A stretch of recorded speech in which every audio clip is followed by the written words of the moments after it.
Anyway, she wheeled me down to the Mars station there in the hospital, and I forget, it was like mid-afternoon, so I think it was pretty early in the morning back in Texas, you know.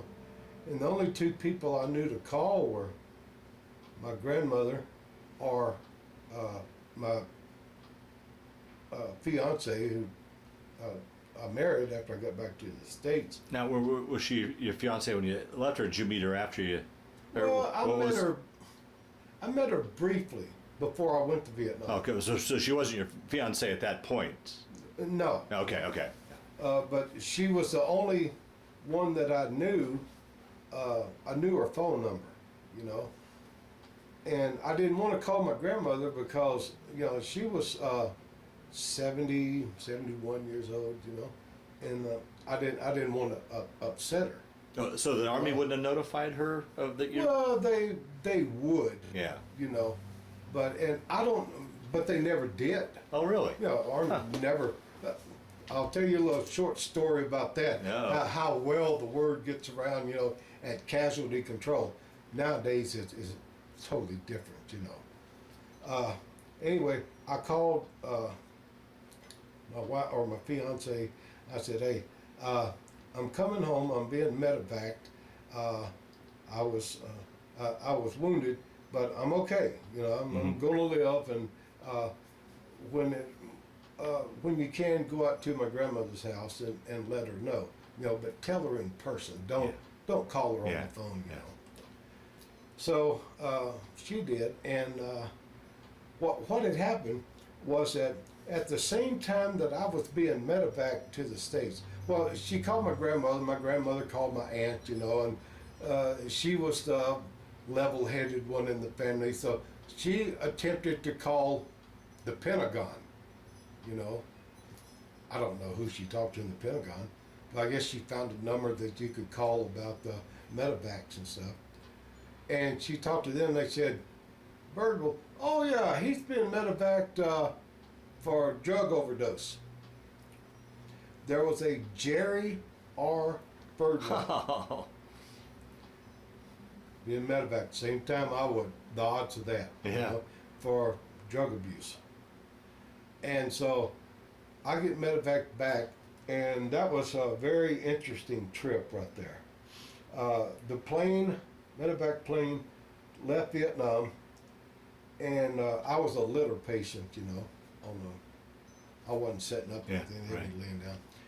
And we stopped at Yokota Air Force Base in Japan. The U.S. ambassador to Japan had a heart attack, and they had a special cardiac unit. It looked like a big wooden box, you know.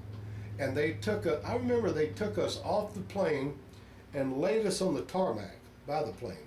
And I remember looking over and I seeing this forklift come by with this big wooden box, you know, and all these people around it, and it put it all the way up in the front of the plane, backed out, they picked us up, loaded us on the plane, headed to the West Coast.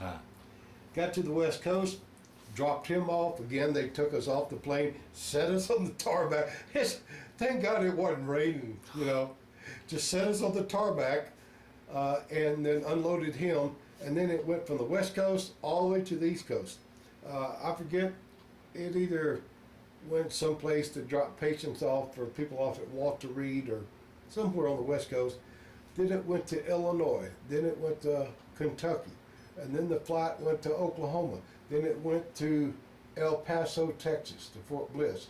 And finally, I was on that plane so long and lost so much blood, they gave me 4 units of blood. Wow.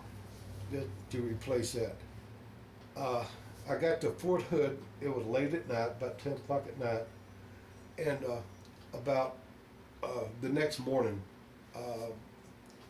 all of my family lived about 200 miles from Killeen, Texas, from Fort Hood.